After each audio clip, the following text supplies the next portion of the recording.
Next section is conditioning. Conditioning is so vital for an MMA fighter and so vital for an elite athlete, as well as your normal client who's coming in off the street. Now, most people think, let's just go take a long jog, let's go take a long bike ride, let's do elliptical. I want to squash that myth right now. Horrible for you. It's like a death march. It's actually going to make you more slow twitch, which means it's going to make you slower. So you actually become a slower athlete if you start doing or maintain doing your long jogs. So what we need to do is we have to make you more fast twitch. And that's why we do a lot of our power, but as well in conditioning, we need to have you do intervals, sprints, some acyclical circuit work. We need to get you out of the habit of doing those long distance runs, walks, elliptical work. Even for your regular clients who go for walks on the mountain for 2 hours. Horrible. We can do one Tabata and we can get in 3.5 minutes probably more work than you'd get done in an hour of jogging. And I'm being very serious now. So we're going to give you different protocols through intervals, through our circuit work. You'll see the circuits I do with my MMA guys. You'll see the circuits I do with my Olympic athletes. You'll see the circuits I do with my average client.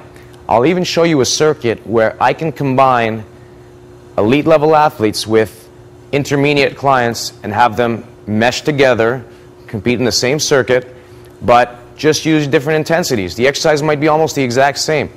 And it's amazing because you want to train your intermediates and your beginners. You want to train everybody as hard as they can train without getting injured.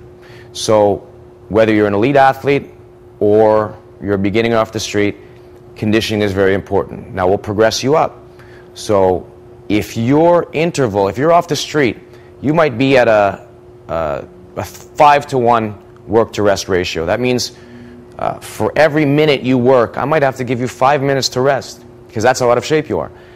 Now, our athletes are working at a 1-to-1 or negative 2-to-1 work to rest ratio at least. So they'll be working for every minute they work, they either take a minute off or they'll even take 30 seconds off. So they're stressing their system even more and they're adapting. Now, do I suggest you give that to your average client on the street tomorrow? No. Don't stress them too much. Find a capacity that they're at, so you would test them first, maybe with a 3-to-1, 4-to-1, and if they've shown that they can handle that, then work them down into a 1-to-1, and then you can start going negative with them. But very important that you don't try and kill your average clients off the street.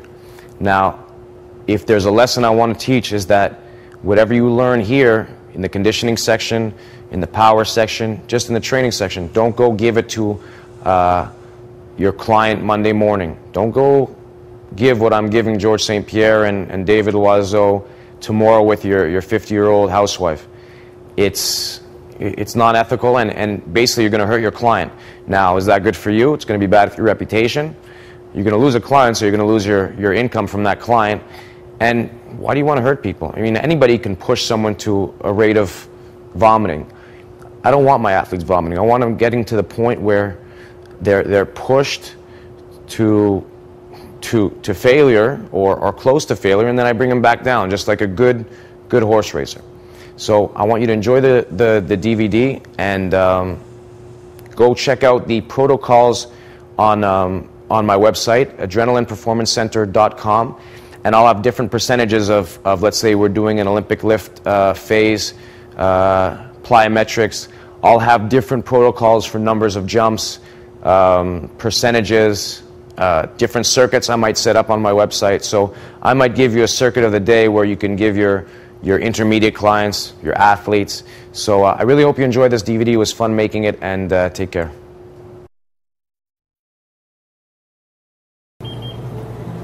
Okay, conditioning. My favorite conditioning tool for my either grapplers, UFC guys, any combat athlete whose work-rest ratio is negative is Tabata. Tabata is basically a 20-second on, 10-second off work-to-rest ratio. So it's basically interval training.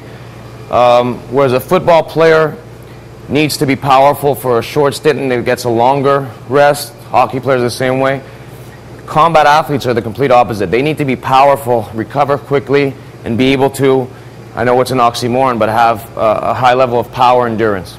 So what we're going to do here is we're going to demonstrate it on the treadmill.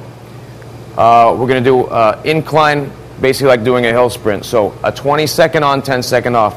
Protocol I'll use before a fight is we'll do rounds. So 7 times, so 20 seconds on.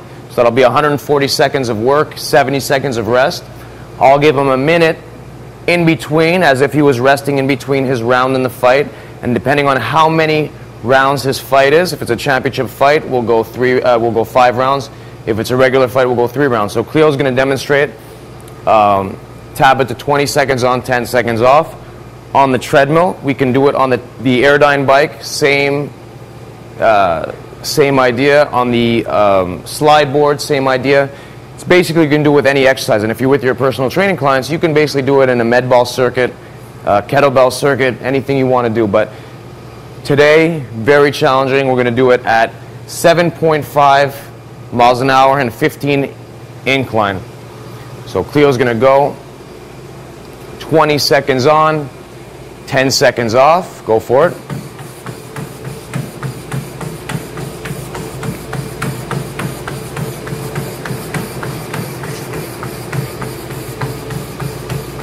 Good. So he's going 20 seconds of work. He's going to try and recover for 10 seconds. And he's going to go again. So he's working off of incomplete rest. His body's ability to be able to produce power, recover, and then produce it again. Many, many bursts. So we're really working on recovery. If we're going to make it harder on him, we're going to either put the incline higher or put the speed higher. Don't usually play around too much with the amount of times. I like keeping it around 7 or 8 times. What I might play around with is we might go 30 seconds on, 10 seconds off. So it's basically a different kind of interval. But Tabata in itself is very, very challenging. So you want to keep it at that work to rest ratio. I wouldn't have too many personal training clients doing it at that ratio. And if they do, they would have to do it at a much easier level. Start your personal training clients off a regular positive work to rest ratio. So maybe 30 seconds off, 30 seconds on, a minute off, 30 seconds on, a minute and a half off, depending on what level they're at, if you want to interval train them.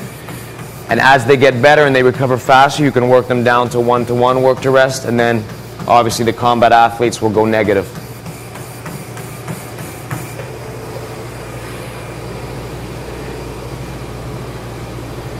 Now what you're looking at is you're going to want to put a heart rate monitor on them. You're going to want to get their recovery between rounds to around 40 beats a minute. If an athlete can recover or a client can recover 40 beats a minute, I deem them in very good shape. That's almost an advance to an elite level. Your great athletes can even recover even quicker. So George recovers 50, 60 beats in a minute. He'll go from around 180 to around 120 in a minute, which is tremendous. Your personal training clients, your average client who get their heart rate up very high, they might only be able to recover 20 beats in a minute. So let them get that extra recovery, give them a longer rest, and have them go against once they've recovered that 30-40 seconds, 30-40 beats in a minute. Last one? 2 more.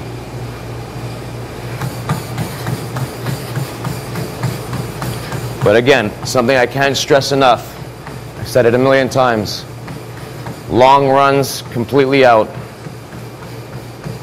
Whether you've been doing them for a long time, or your coach or trainer has you doing them now, stop it. As Mike Boyle says, long runs like a death march. Pushing the sled. Probably if I were to choose one exercise to do with your MMA guys, or athletes in general, pushing the sled would be it. Great for producing power, great for conditioning, just an all-around great tool. Pushing the sled low, you can't go wrong. People, if there's a lot of weight on the sled and you push too high, the sled won't move. So it teaches you good dynamics basically by itself. Great for shooting double legs, producing leg power. What Nordin's going to show is we're only going to load it a bit, and you can change around depending on if you're working a bit more for speed, you'd lessen the load. If you're working a bit more for power strength, you'd put a bit heavier load on and it'd be a bit slower. But right now he's going to push from the bottom. We're going to do 2 lengths just to show you we're going to work for speed. Let's go ahead. Staying low, exploding through. Go. Speed, speed, speed, speed, speed, speed, and rest. Turn it. 7 seconds or better is what we're shooting for. Stay low, explode through. Go. 1, 2, 3, 4, and rest. Good. So done in 5 seconds is perfect for ATP, which is great. Now, if you're in a group setting, a great way to do it is if you can get athletes of equal weight, he can push me. Now, if I weigh 155, 160 pounds, he'll push me there. We might do 2 lengths.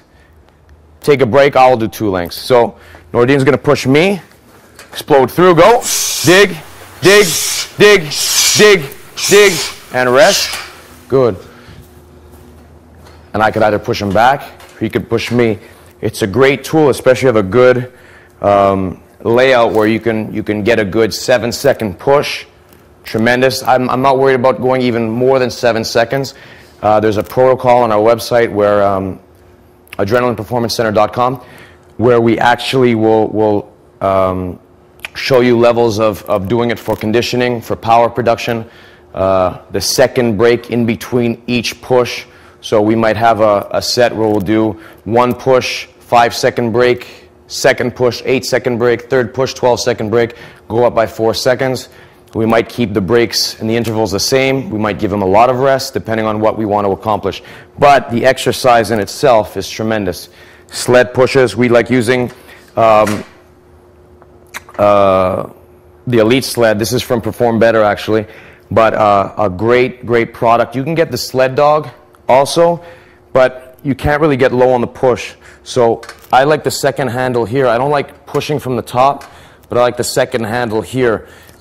What you can do is also when you're doing your backpedaling is you can attach the belt here and you can pull this way. I find it a bit too heavy, and in that case I would use a Sled Dog.